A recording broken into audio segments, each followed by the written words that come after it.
Assalamualaikum warahmatullahi wabarakatuh.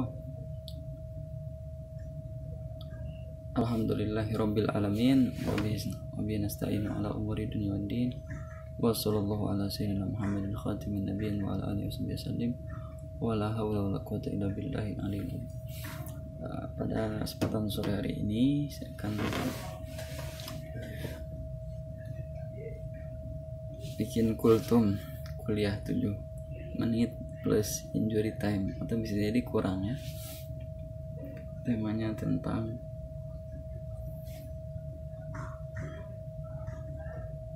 profesi sebagai ustadz. Sekarang ustadz itu sebagai profesi. Jadi karena apa ya? Yang mungkin kultur di Indonesia, orang-orang yang awam tuh menjadikan para ustadz itu sebagai objek dalam memenuhi kebutuhan. Maksud saya, jikalau orang-orang masyarakat umum itu mengadakan suatu perayaan, acara kebahagiaan, syukuran, baik dari mungkin bayi baru lahir sampai bayi itu udah tua sampai meninggal, itu ada perayaan di Indonesia tuh. Perayaan di sini adalah berbentuknya syukuran gitu. Mau dari akikahnya, mau dari setelah itu ada kalau orang ulama dihawalkan, itu kalau orang ulama udah meninggal, sampai tahlil ya, dan lain-lain ya. Atau syukuran rumah baru, syukuran perusahaan baru, syukuran beli mobil baru. Jadi tradisi Indonesia, orang muslim khususnya ya, mereka sedang bersyukur. Pekerjaan yang pas ketika ada acara ini tentunya selain daripada catering, masakan-masakan yang harus dihidangkan, atau mungkin masak sendiri, tim juru masaknya ada, atau keluarga yang dilibatkan, atau panggung atau lain-lain, sound system. Yang paling sangat penting adalah ustadz ini sebagai mentor dan pembimbing ketika acara itu dilaksanakan. Karena selain daripada menguasai beberapa bacaan-bacaan yang sudah lazim di masyarakat umum, khususnya di masyarakat Nahdlatul Ulama ya, emang kita punya tradisi yang bagus masalah ini. Ustadz ini emang sudah menjadi lokal culture, apa ya, tradisi lokal yang lazim ada di setiap acara-acara itu. Kalau tidak ada itu, ya mungkin tidak akan jalan. Siapa yang memimpin gitu? Dan biasanya seorang ustadz itu, ya urutan pertama ya, biasanya orang yang paling alim di daerah itu, ulama setempat, kiai setempat. Kalau tidak ada yang kelasnya kiai, ya mereka yang baru lulus pondok, ya sudah bisa beberapa hadorot kalau bahasa Sundanya, yaitu dilibatkan gitu. Baik yang emang mimpin tawasulnya, atau yang baca qiraah Qur'annya, sari tilawah Qur'annya ada, atau kalau lebih ramai lagi mengundang tim band kepret atau hadroh. Saya punya band kepret hadroh ya. Di sini tentu karena ini sudah lazim di masyarakat, masa sih mengundang si sohibul baitnya tidak ngasih apa-apa? Tentunya ada bukan tarif ya, emang ada kebudayaan tradisi yang semuanya bukan menarif atau dikasih tarif itu, tapi emang ada tradisi yang ngasih uang di amplop ya, nilainya bervariasi. Bagaimana status ekonomi sohibul bait yang mengundang itu.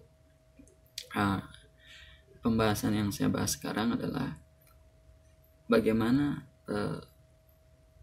prospek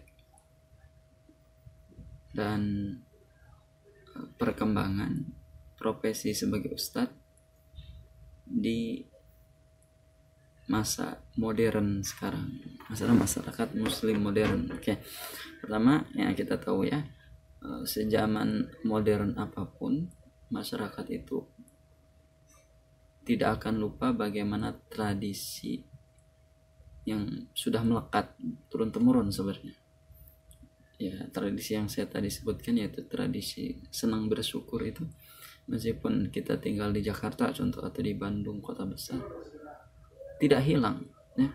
Kadang di pinggir-pinggir kota Jakarta saya lihat masih ada yang bikin syukuran akikah dan lain-lain ya. Jadi strategis sekali Mas. Jadi bahasanya potensinya besar. Nah, di sini para ustadz ini karena mungkin tidak terorganisir ya, karena mungkin ya sedapatnya saya diundang. Ini saya kritik ya. Menurut saya Majelis Ulama atau Kementerian Agama setempat mengkoordinir profesi ustadz ini. Jadi tidak hanya sekedar asal tembak pilih gitu.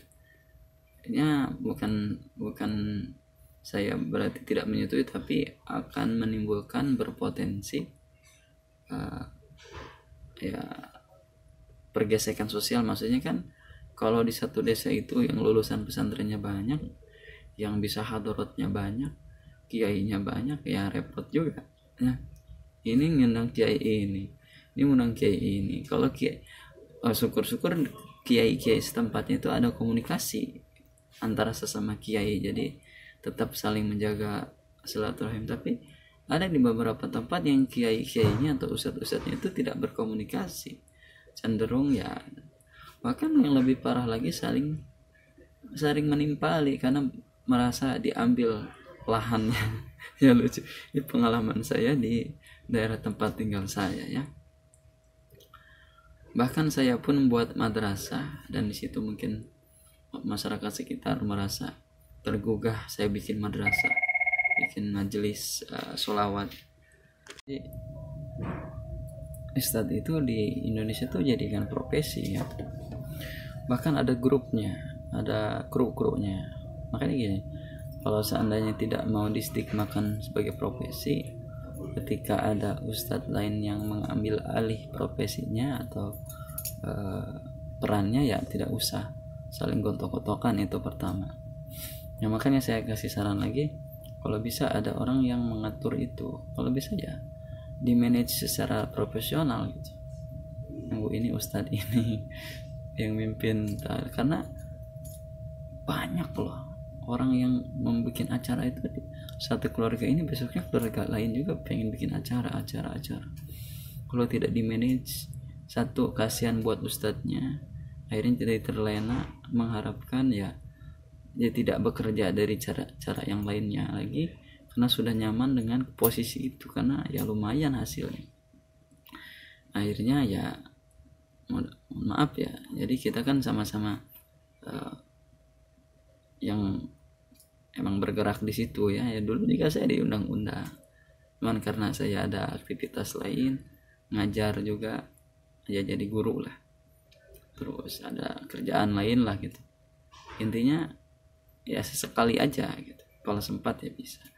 Tapi menurut saya di sisi itu saya masih ada kritik dan saran di dalam hati saya. Menurut saya kalau di manage kayaknya bagus gitu. Karena biar contoh dari satu RW itu ada beberapa orang yang emang ahli agama berpengaruh, kita kumpulkan musyawarah ya, itu akhirnya bikin acara besar pun, kalau ketika acara besar Maulid Nabi bersama-sama kompak gitu ya. Seperti itu dari saya untuk sementara. Nanti saya mau sholat dulu, sudah adzan. Insyaallah ada part keduanya lebih dalam lagi. Wa ma taufiqi illa billah, alaihi tawakkaltu wa ilaihi unib, wa lahul muwaffiq ila aqwamit thoriq. Wassalamualaikum warahmatullahi wabarakatuh.